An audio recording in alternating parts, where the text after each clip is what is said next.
सब मिलकर संकल्प दोहराए और मासिक धर्म को झिझक मिटाए। जी हाँ, मासिक धर्म को लेकर हमेशा से चर्चा होता है।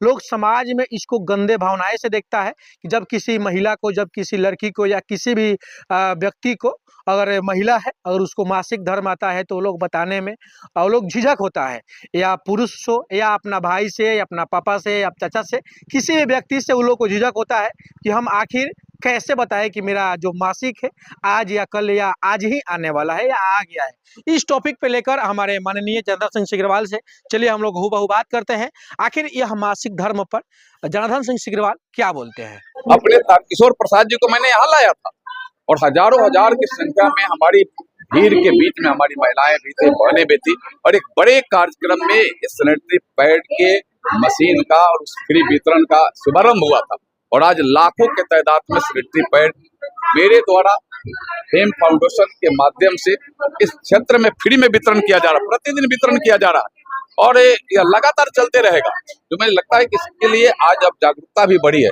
बहने स्वयं कहने लगते हैं कि नहीं, महीना में अगर वहाँ कैंप नहीं लगा तो भैया कैंप लगना चाहिए। मेरे पास हम नहीं, उसके जो फेम फाउंडेशन के यहाँ जो कार्यभार देखने की जिसके पूरी जिम्मेवारी है उसके पास कैंप जाता है, वहाँ जहाँ या लगा है जहाँ इसके निर्माण होते हैं वहाँ पहुंच जाता है और इसका वितरण लगातार अपने विद्यालयों में भी कैंप लगा करके विद्यालय में होगा तो बच्चे, हमारी बच्चियां, जिस तरीका से बच्ची बेटी पढ़ाओ उसी तरीका से बेटी को स्वस्थ भी रखो, इसकी आवश्यकता है। हमारी बेटियों को स्वस्थ रहना आवश्यकता है। जो स्वस्थ होगी तो फिर उनके मानसिक रूप से विकास भी होगा और समाज को भी स्वस्थ रखने का काम करेगी। इसलिए यह काम हमें लगता है कि आज जो हुआ है एक अपने आप में अजूबा है और यह एक जागरूकता के एक अभियान का हमें लगता है कि एक मजबूत स्तंभ बनेगा। और मैंने देखा भी मंच पर अलग अलग तरीके से चिकित्सक भी थे, समाज सेवी भी थे, शिक्षक भी थे, सभी स्तर के हमारी महिलाएं भी, बहनें भी आए और सामने भी बैठी सैकड़ों के तादाद में हमारी बहनें थी। इसका लाभ आगे आने वाले दिनों में जागरूकता के रूप में फैलेगा। दूसरे को भी जागरूक करने की जरूरत है और मैं उस समय मैंने सोचा डॉक्टर हरेंद्र जी को मैं शेयर करूंगा कि मैं इसके लिए क्यों नहीं एक आयोजन कर करके और इस सैनिटरी पैड के वितरण फ्री में यहाँ करने की व्यवस्था की जाए। और मैं आपको ध्यान में होगा कि मैं यहाँ से इस सूबे के, इस राज्य के उप मुख्यमंत्री जी को इसके सैनिटरी पैड के उद्घाटन के लिए मैंने लाया और वह मशीन बजाते मैंने फ्री में यहाँ उपलब्ध कराया और आज मुझे लगता है कि लाखों की तादाद में हमारी बहनों को इसके से जागरूकता मिली है और एक क्वालिटी का सैनिटरी पैड मिले। इसके लिए मैंने खुशबू ठाकुर को जिम्मेवारी दी, आपने बखूबी उसको निभाया है। इसके लिए भी आज के अवसर पर मैं आपको बधाई देता हूँ, आपको धन्यवाद करता हूँ। और यह काम हम सब के लिए आवश्यक है।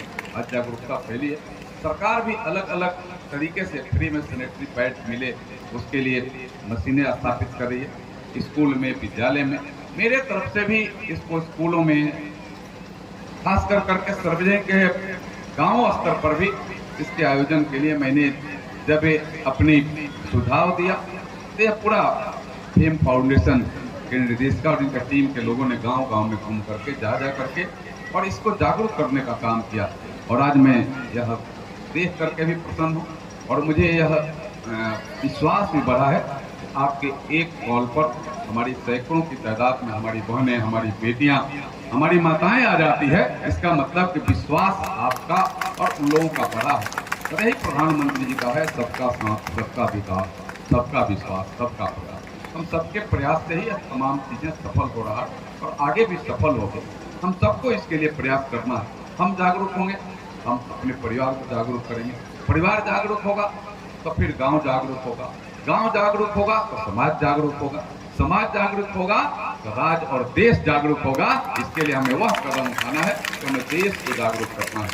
देश में इन तमाम चीजों से होने वाली बीमारियों को रोकना है। हमें इसके लिए पहल करना है, जागरूकता का पहल करना है। और जब हम रोकेंगे, जब हम रोकने का संकल्प लेकर के आगे बढ़ेंगे तो कोई ताकत नहीं है कि आपको बाधा के रूप में आगे आ जाए। और आज तो नारी शक्ति बंधन प्रधानमंत्री जी का बड़ा संकल्प है और मैं तो मंच पर बैठे और सामने भी बैठे, मुझे नहीं पता आगे आने दिनों में कौन विधानसभा में पहुंचे, कौन लोकसभा में पहुंचे, क्योंकि प्रधानमंत्री ने कहा है कि 33% सीट, हर तीसरा सीट देश के माताओं के लिए, बहनों के लिए और बेटियों के लिए सुरक्षित हो जाए।